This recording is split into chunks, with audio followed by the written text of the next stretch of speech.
Hey everyone, it is Thursday, and you know what that means. We bring back our expert, Jonathan Twomley. How you doing, sir? I'm doing well. How are you, Michael? I'm doing very well. I look forward to these conversations. I have a lot of fun, and our first video is always about the new unemployment claims.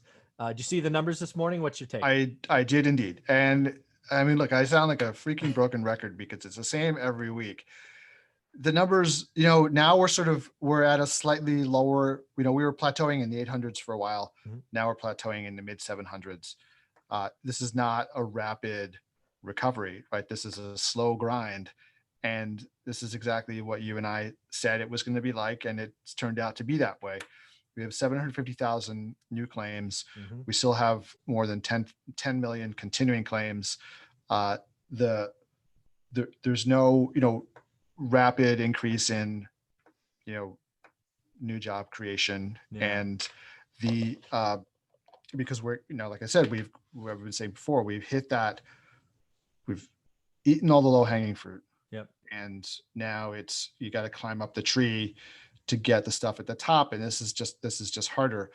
uh until we crack the coronavirus, Mhm. it's just going to be this way, and the real issue is going to become, how long can the businesses that are hanging on by the skin of their teeth continue to hang on. Yeah. The continuing claims too. uh the thing to note about that, I mean, I love the new claims number because it's a real number. Yeah. Like it's not dependent on any other factors like the unemployment rate, which is, There's a lots of number. pieces. Yeah. There's lots of moving parts that make that number less valuable on its own. Mhm. New claims is this is just how many people ask for unemployment, right? Continuing claims it's an important number, but again, that number, if people run out of unemployment, they can't continue to claim it anymore, right? Exactly. Or if they stop looking for work, they can't continue to claim it anymore. So that number is a little bit deceptive.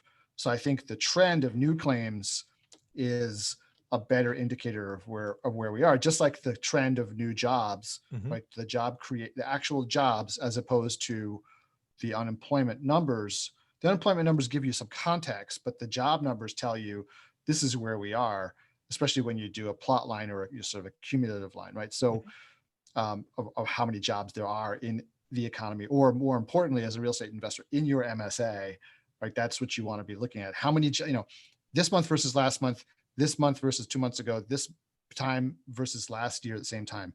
What is the difference in jobs? You want to see that jobs number going in the right direction compared to those other, those other marks. So rather than unemployment, which is just, there's a lot of factors that go into that. Yeah, this unemployment claim number again is something I've been watching for a long time, but continuing claims is more interesting. But again, the one that we talked about last week is a new variable that I didn't appreciate. Right? Again, the unemployment claims and continuing claims are all about the 26 weeks. Yeah. And now, because of the CARES Act, we have this other thing called the emergency, whatever it's called.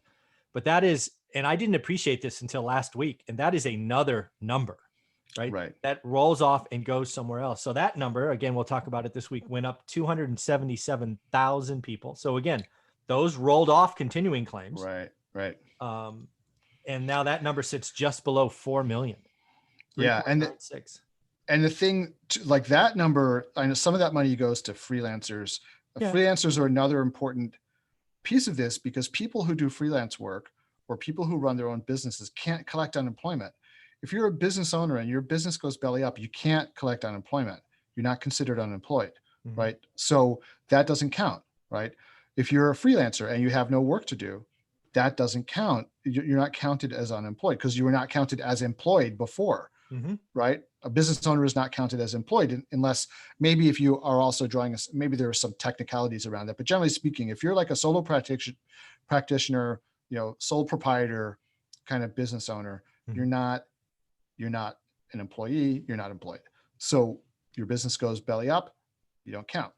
And we know that this is happening. I mean, Yelp is their count is over 100,000 businesses. Oh, easily over 100,000. I think it was 114 was the last number I saw. 114,000 that have failed. So or permanently closed. I mean, permanently closed, right? So, and that number is only going to climb the longer this recession goes. And as I mentioned last week when I did my most recent mastermind day last Wednesday, we had Ryan Severino, who is the chief economist of Jones Lang LaSalle, speak to us, and he just pithily summed up everything that's going on into one sentence, which is the recession is the pandemic, and the pandemic is the recession. Wow. And until we figure out a way to deal with coronavirus, whether it's through a vaccine, through we finally get to herd immunity as many years, and that's going to take years, right? That's not an overnight thing. Yeah. Herd immunity is not like that everybody who dies easily, like you pick the low hanging fruit because everybody who is susceptible is dead.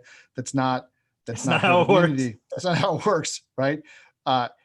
Or we there's growing evidence that masks really work and that people can engage in a lot of normal activities as long as they're all wearing masks.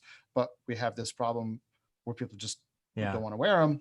So, and as long as that's going to continue to be the case, you've got now all these states where, they didn't get hit in the first wave because they were rural, they were just more distant, what have you. A lot of people decided, oh, it's not a problem for us because we live in the country, we don't have big crowds, whatever. Those states are getting ravaged now by coronavirus, and they've already developed a culture of not wearing masks and there's a social stigma and around wearing a mask, and people are afraid of being called weak or whatever because they wore a mask, or, oh, you're afraid of coronavirus.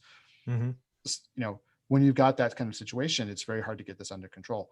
So and as long as that persists, like, this is going to continue, and we're going to have lockdowns coming again, even though there's really no appetite for them. People are tired of it. Everybody's tired of it. I mean, it doesn't matter where you live, doesn't matter what your politics are. Everybody is freaking tired of lockdowns.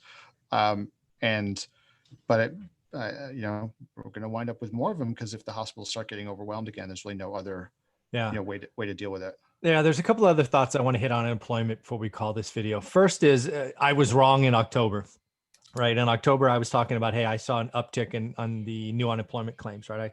I actually think I said it could get to 1 million, and it stayed below, call it 750. So I was way wrong. But as we look out to the end of the year and what we see coming, I personally do not see new unemployment claims staying at 750. I think there's a inflection point. It's out there. I was early. I was wrong, but I don't see how it stays at 750 through the end of the year. Yeah, well, this is one of these, things where you want to be wrong. Yeah, right? True. Right. So, I agree with you. I had disagreed with you about the timing before. I didn't think it was going to happen as fast, but I agree with you about the trend. And I think that it's going to be really tough to avoid a rise in claims as we head into winter. I mean, it may not be spread around evenly. Like it may be more of a phenomenon in the northern part of the country where it gets colder. Sure. And the restaurants, can't really operate outside, even with heat lamps, whatever. It's just going to be tough for people just in the wintertime. They're just not going to want to sit outside. Right. So even if there are heat lamps and stuff. So I think we're in for I think we're going to have we're going to have record bankruptcies. And again, I think a bankruptcy for small and medium-sized business, especially a restaurant in the North, it's a wise financial move. Why keep dipping into your savings and just slowly bleeding, right? Yeah. By claiming bankruptcy, you don't go to jail, right? It's big companies do it, and you can just restructure debt. And again, I really do see a silver lining in summer of 2021 where we're going to have record grand openings, but it's a long bridge between now and there. So sometimes you just got to call it, I think. Well, I mean, I think you won't see a lot of bankruptcies because for a lot of small businesses, they just fold up shop and disappear. They don't even declare bankruptcy. They're basically their main outstanding obligation is rent, and they just walk away from it. And it's and for the landlords, like, they might pursue it, but who are they going to pursue? They're going to pursue a company that has no assets, right? So they might try to go after them for some rent, but likely they're not going to happen.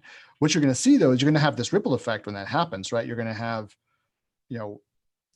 all the people who work for those small businesses are now unemployed. Those landlords who are collecting rent are now up against it if they were really dependent on that, on that rent. I mean, maybe if you've got a 10-story building with commercial space in the first floor and your commercial tenant is gone, well, you'll be okay. But if you own a strip center, right, and a couple of those close up, like that's going to be tough to lose that rent, and it's going to be tough to fill in this environment, right? So the ripple effect will be big. I'm not so sure that I agree with you about the record grand openings next year, because I don't think until the coronavirus is under control that people are going to take the risk of starting a new business. Okay. I mean, I've seen a little bit. That being said, just in my neighborhood, I've seen a couple new businesses open, but it's really hard to say whether they had been planning to all along and they just put it off until now, or whether they're saying, wow, cheap rent, time to start a business. Yeah, I am going to put my good mojo out there and faith in the American capitalist system. Just say, screw it. Let's go. Well, I mean, listen, you and I both agree on this, right? I mean, we think that, the power of, people wanting to go out and start a business is enormous. Yeah. But I do think that, risk plays a big factor in it. You're right. And people, if they're, and obviously entrepreneurs are risk takers. You and I are both entrepreneurs who take, we left the cushy corporate world to go out on our own and see, hang a shingle and hope it worked out. So obviously entrepreneurs have more risk tolerance than most people, but that being said, you still have to think like, okay, there's a path forward to make money in this before people are going to take the risk. So I think for a lot of people, they're going to need to see some improvement or some kind of, or rents, some people may look at it and say, look, rents are so cheap right now that I've got to move on this. I got to take my shot. Take my shot and just kind of like, if I can muddle through for the next year, then I'm really going to be loving life because I'm going to have this cheap rent. So, yeah. All right. Last topic for this unemployment section is obviously tomorrow we get the October unemployment number, right? The headline number that everybody talks about. Right. So September was 7.9. The general impression is tomorrow will come out about 7.6. So if the over under is 7.6, what do you got? You're going to take the over or the under? I'm going to take the under. Yeah. I think I'm going to take the under too. And I think it's for the wrong reasons. I think what we're not appreciating is how many women have left, right? Because again, that unemployment number, the headline number, if you're not looking for work, you're not included, right? And if you're falling out because now you're in this emergency number, you're not included, right? So I do think it's going to come in. It probably will come in at 7.4, 7.3. So again, 7.6, I'm taking the under. Yeah. I mean, it looks like also, the projection is for 600,000 new jobs to be added. So which is, look, in normal times, that would be great. Everybody was 600,000. This is awesome. This is not a lot of new job creation. This is a lot of people going back to work at their old jobs. Right. So that's why the number is so big. And obviously it's welcome. This is what we want. But the question I think you and I just keep on raising is it sustainable? Right. Does it reverse? And if so, when? Very, very cool. All right. This was a lot of fun, Jonathan. Thank you very much. Always enjoy this first conversation. Me too. Thanks.